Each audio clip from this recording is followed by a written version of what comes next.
guys, it is Aoife from Freddy's Eat Out Laughing, and I'm here to do a recent reads video because I've not done a wrap up in a few weeks because I've just been so busy. So I've actually gotten a lot read, not so much the past couple of weeks, but this week I read loads. So I'm going to tell you all about the books that I've read over the past 2 to 3 weeks.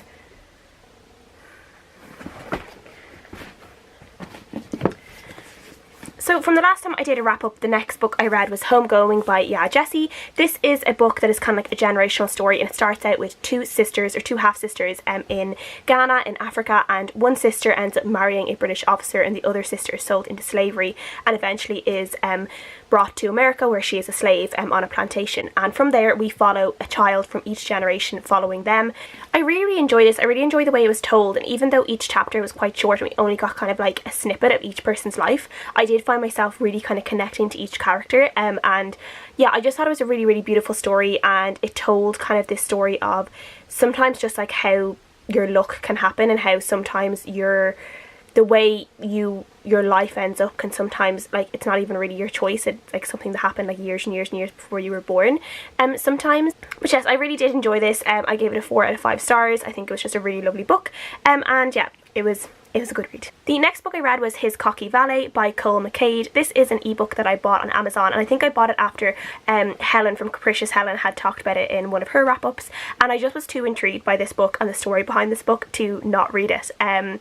So basically it was something to do that an author tried to copyright the word cocky because her series had, like, that was this word in her series, and she tried to copyright the word cocky, and basically there was this massive kind of hashtag cockygate going on between these authors that, you know, write maybe new adult and erotic like adult fiction.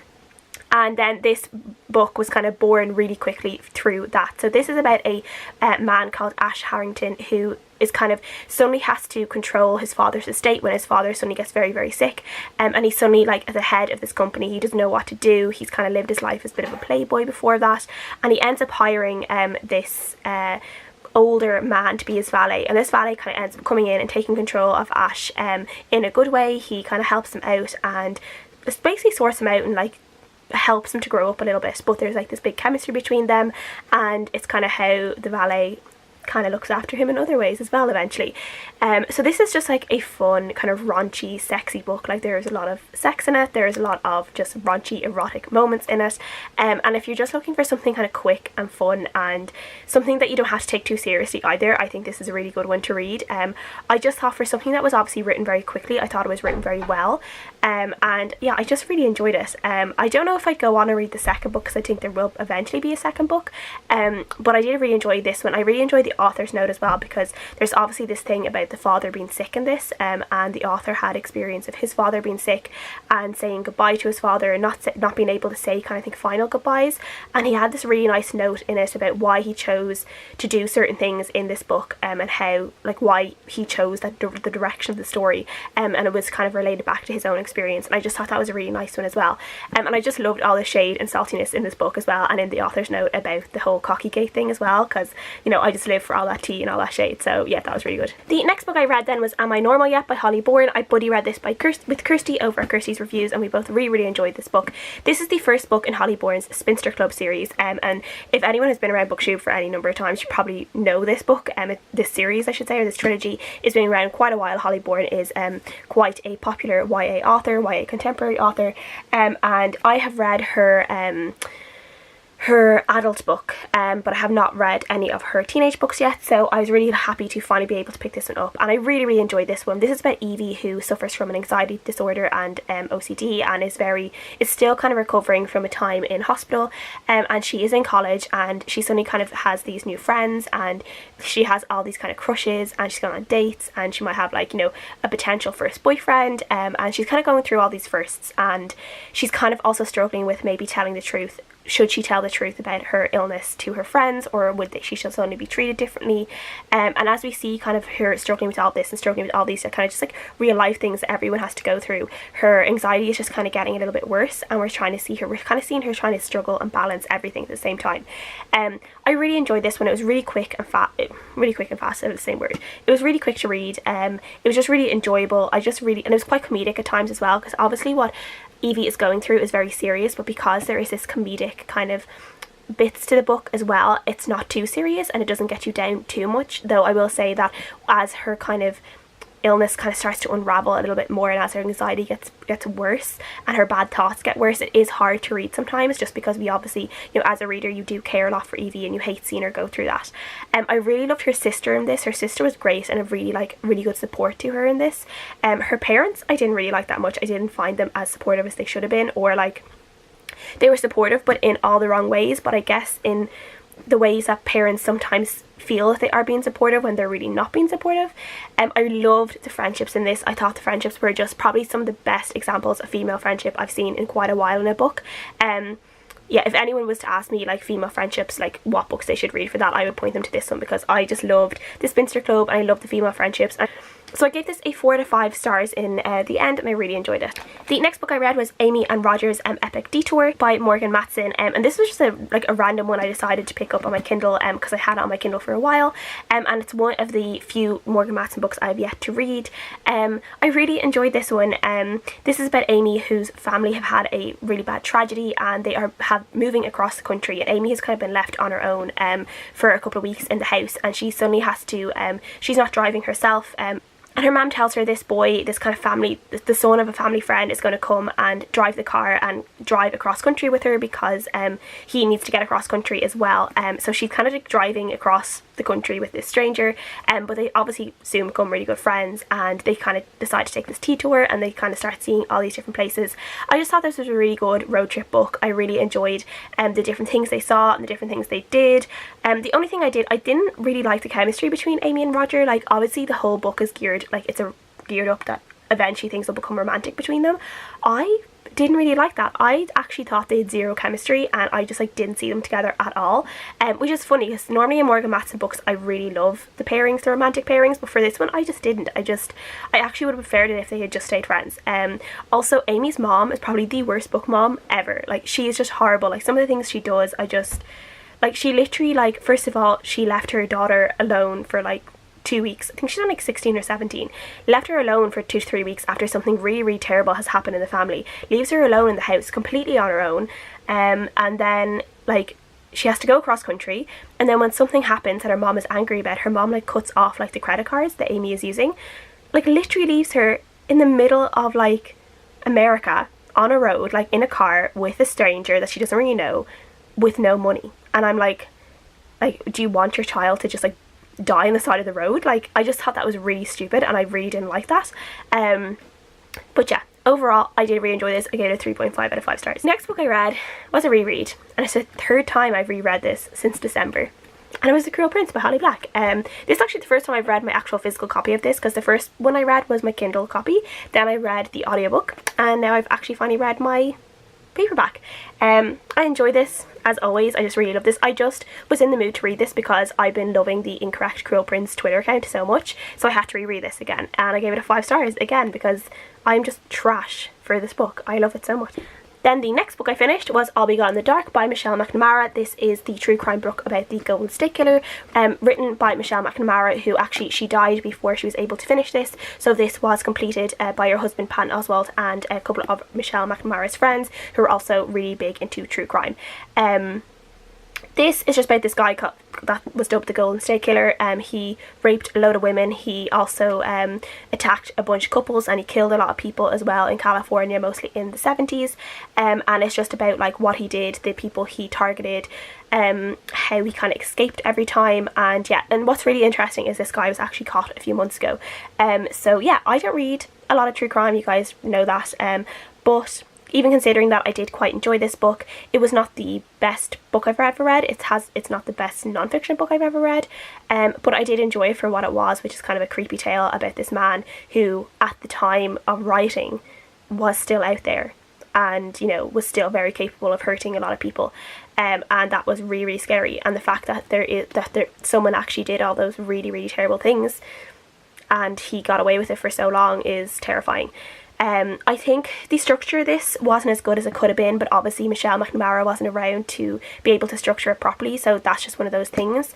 I do think that this book may have been a little bit more linear and a little bit more flowing if she had been able to finish it herself, but that is just one of those things with this book, isn't it? So I give this a 3.5 out of 5 stars overall. I did very much enjoy it, and I may dive into more true crime in the future. The next book I read was the book, these are all the books I have read this week, and there's quite a lot of them. It was An Unwanted Guest by Shari Lapena.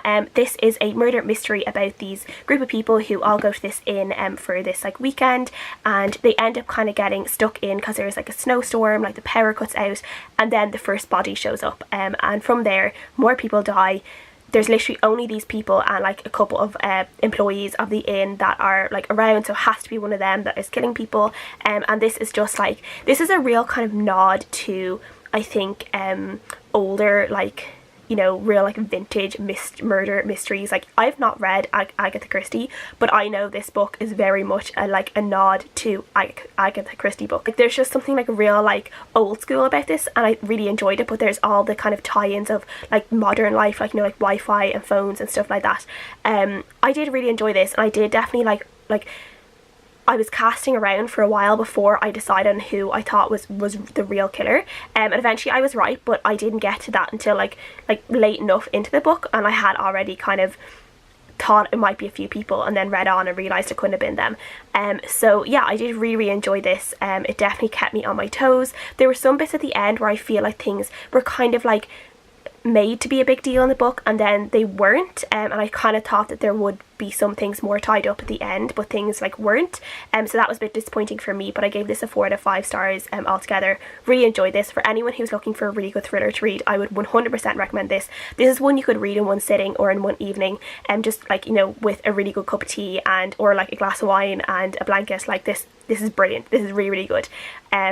100% recommend. And then I went to a really good thriller, to probably one of the worst thrillers I've ever read in my entire life. Could have been one of the worst books I've ever read in my entire life, and it is ironically titled Bad, and it's by Chloe Esposito. And if you guys have watched my Thriller-a-thon TBR, you know I actually had a lot of high hopes for this book because I thought the cover of it is so beautiful, and I do still think the cover is extremely beautiful, but unfortunately the content isn't.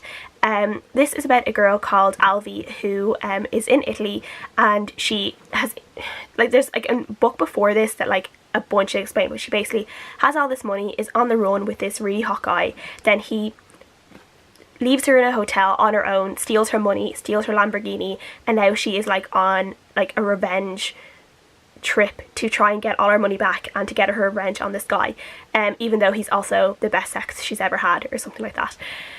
This book is just written so, like, the writing is okay, but just everything about it is not like, Alvi is like the worst character. She's probably one of the worst protagonists I've ever read, ever. Like, there's nothing redeeming about her. And I'm someone who like read You by Caroline Kepnes and really liked Joe, who was like the stalker murderer. She is just like, there's just nothing nice about her. Like, she steals, at one point she steals this woman's dog just because she wants it. She goes around with the dog for a couple of hours, puts the dog in a handbag, screams and curses at the dog. This is a puppy, by the way, not even a dog, it's a puppy. Screams and curses at the puppy when the puppy has an accident in the bag, and then she eventually like just comes across the woman again and just like throws the puppy back to the woman. It's like, I don't want it anymore, you can have it back. Like, I just don't know. And it's not even like, no editing would even like be able to fix this book. It's just it's just a bad story, and like there's going to be a third one, and I just don't understand it. Like, it is just, I don't know, like there's just like so many bad things about this book, I just can't explain it. Like, and I kept trying to give it more of a chance. Like, I read the entire book, and like when you think it's finished, there's like more, and you're like, when will it end? It just like never ended. And like, even just like to try and sum up how bad this book is, she has a sex toy that she calls Mr. Dick. Yeah, that's how bad it is. That's how bad this book is. It's just really bad. I gave it 1 star. It's shit. Don't read it. Okay, and the next book I finished was Leviathan Weeks by James S.A. Corey. This is a very popular science fiction series, and there is like 7 books out at the moment. I think the 8th book is coming out at the end of the year. I have been told to read this book by a few people, and I'd always avoided it because I had tried to watch the first episode of the Expanse series, which this is based on, which is based on these books, I should say, and I didn't like it at all. But I can say that the book is so much better. This is just like your typical space opera book where there's like Earth, Mars, and something called the Belt, which is a kind of a series of kind of, I think they're planets, or like people live on them anyway, and people who live on the belt look different to like normal Earth people because they've kind of grown up without gravity in a way, so they tend to be like taller and thinner than normal people who've grown up on Earth. And there's kind of like a lot of almost like racism, I guess, between like people from like Earth and Mars and the belt. And there's still like a lot of tension between all of them as well. And basically something happens at the start of this book that kind of sparks a war between all of the like Earth, Mars and the belt, and we are following a captain on a ship that may have accidentally ignited the war, and then we are also following a detective who is trying to find a girl who is connected to a ship that also may have started the war, and it kind of goes from there. It's kind of hard to explain, but that's kind of how it goes. So yeah, I did really enjoy this. I thought it was very like a typical space opera. Like, I've read a lot of stuff that happens in this book in other science fiction books before, but that doesn't mean I enjoy them any less.